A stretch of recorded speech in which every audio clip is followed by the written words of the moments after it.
الحمد لله الذي شرفنا على سائر الأمم برسالة من اختصه من بين الأنام بجوامع الكلم وجواهر الحكم. صلى الله تعالى على خير خلقه محمد وآله وصحبه وبارك وسلم. ما نطق اللسان بمدحه ونسخ القلم. أما بعد، وعن أبي هريرة رضي الله تعالى عنه قال قال رسول الله صلى الله عليه وسلم: أعطيت أمتي 5 خصال في رمضان لم تعطهن أمة قبلهم: خلوف فم الصائم أطيب عند الله من ريح المسك، وتستغفر لهم الحيتان حتى يفطروا، أو كما قال النبي صلى الله عليه وسلم. صدق الله وصدق رسوله النبي الكريم. سبحانك لا علم لنا إلا ما علمتنا إنك أنت العليم الحكيم. رب اشرح لي صدري ويسر لي أمري واحلل عقدة من لساني يفقهوا قولي.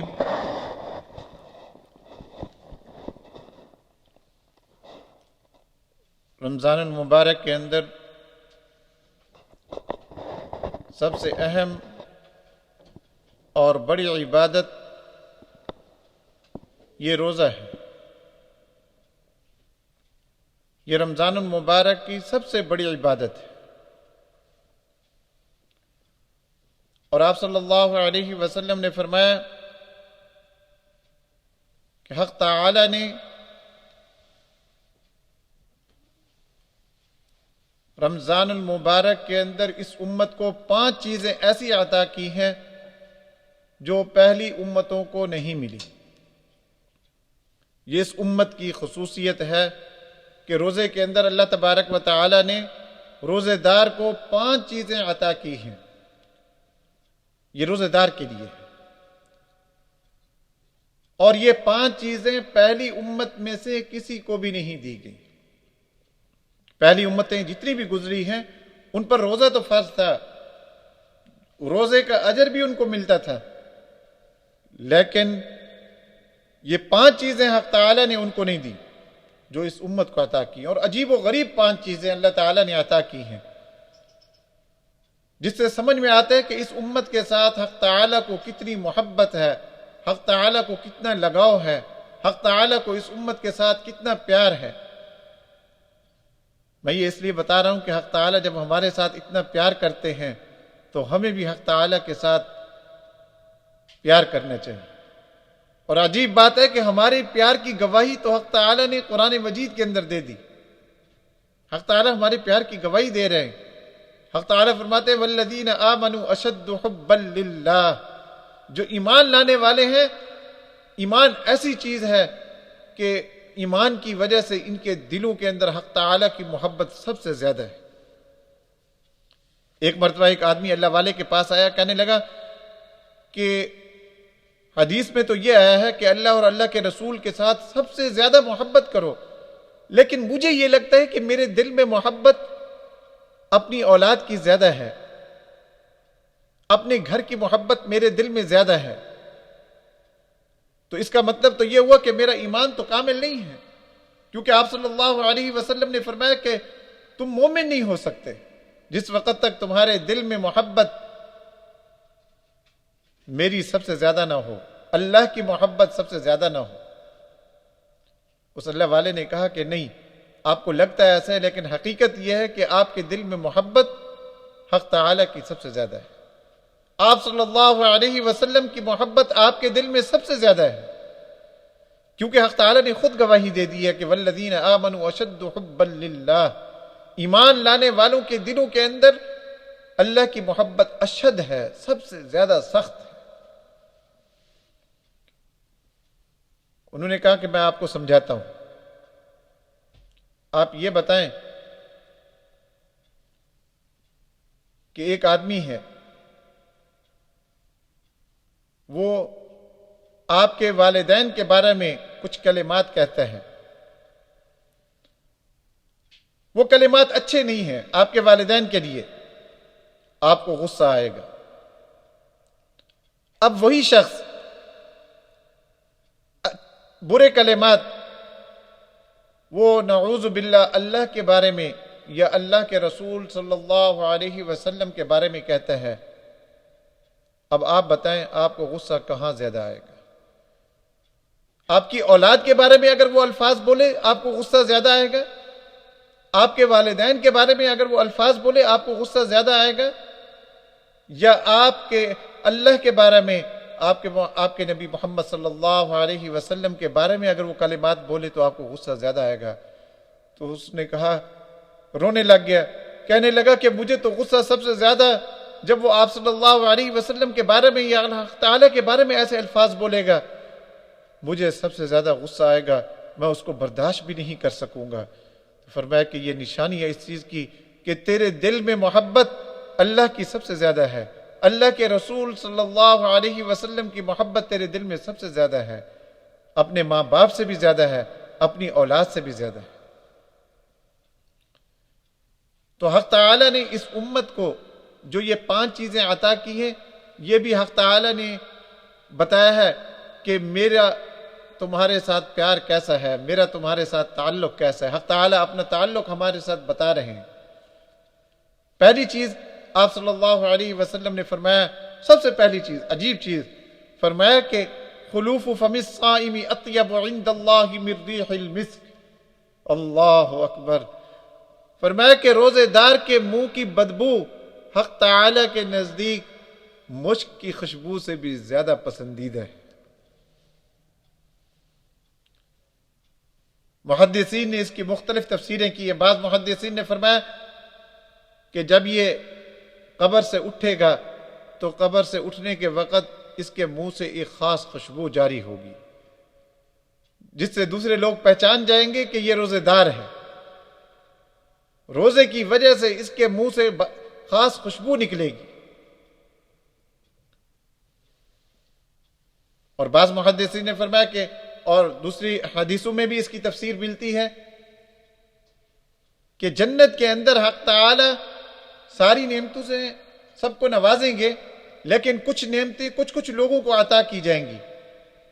ان میں سے ایک نعمت یہ ہوگی کہ منہ سے خوشبو نکلے گی، اور وہ ایسی خوشبو ہوگی کہ جنت کی خوشبوئیں بھی اس کے سامنے ماند پڑ جائیں گی، اور یہ خوشبو عطا کی جائے گی روزے دار کو۔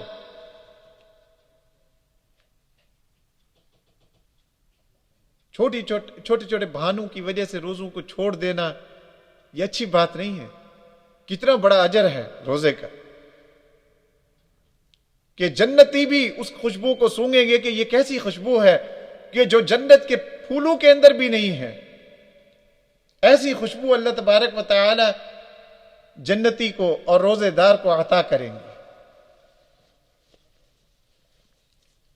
اور ایک محدثین نے اس کی تفسیر یہ کی ہے کہ یہ حقیقت میں دنیا کے اندر یہ معاملہ ہے کہ دنیا کے اندر جب روزے دار کو بھوک لگتی ہے، اس بھوک کی وجہ سے اس کے منہ سے معدے کی جو بدبو آتی ہے، ایک دانتوں کی بدبو ہے، وہ مراد نہیں ہے دانت صاف نہ کرنے کی وجہ سے، بلکہ وہ بدبو جو معدے سے نکلتی ہے اور بھوک کی وجہ سے،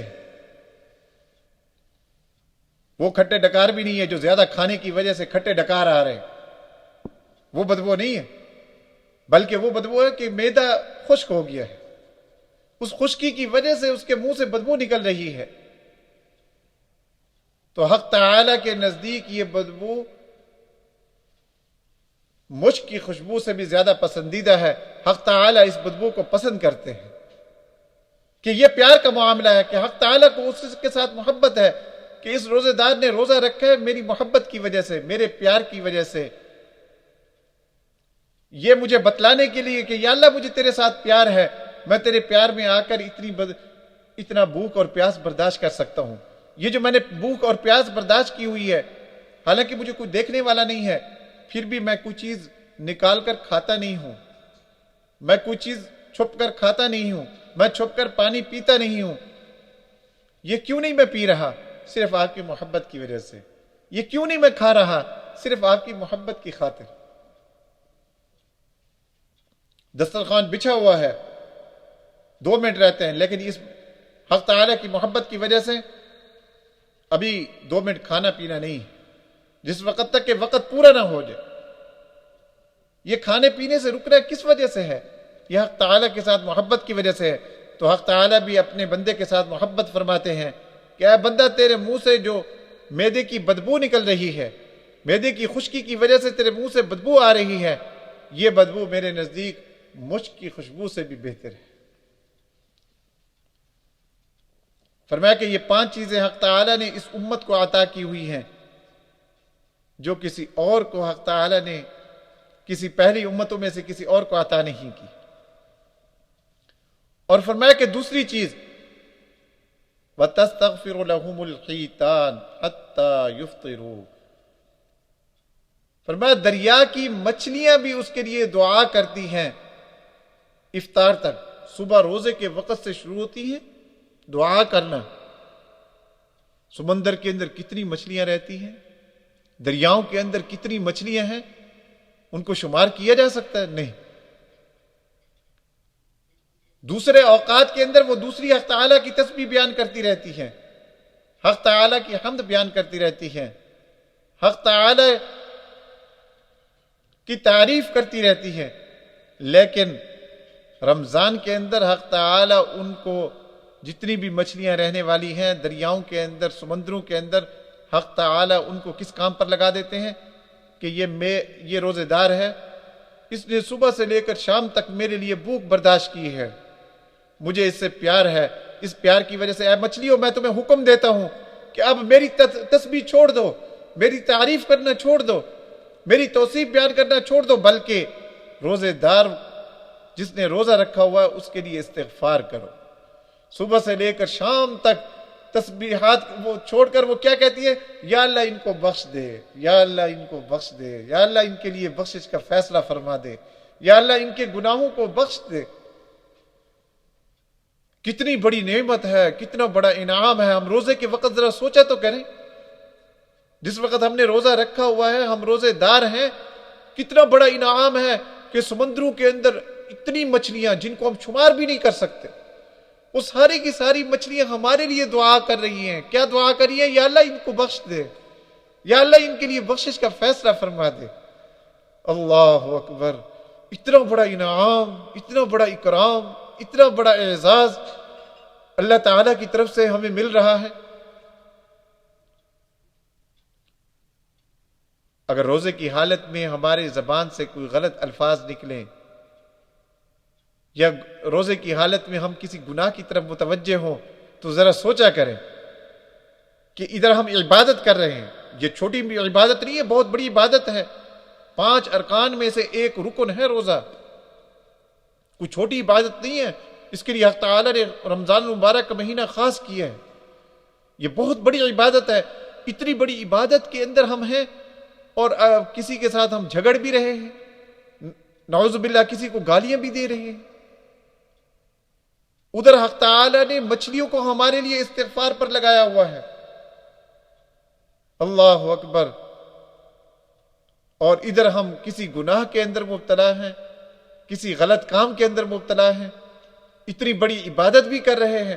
اس لیے آپ صلی اللہ علیہ وسلم نے فرمایا کہ تمہارے ساتھ اگر کوئی جھگڑ بھی پڑے اس کا جواب نہ دو، فرمایا یہی کہہ کر ٹال دو۔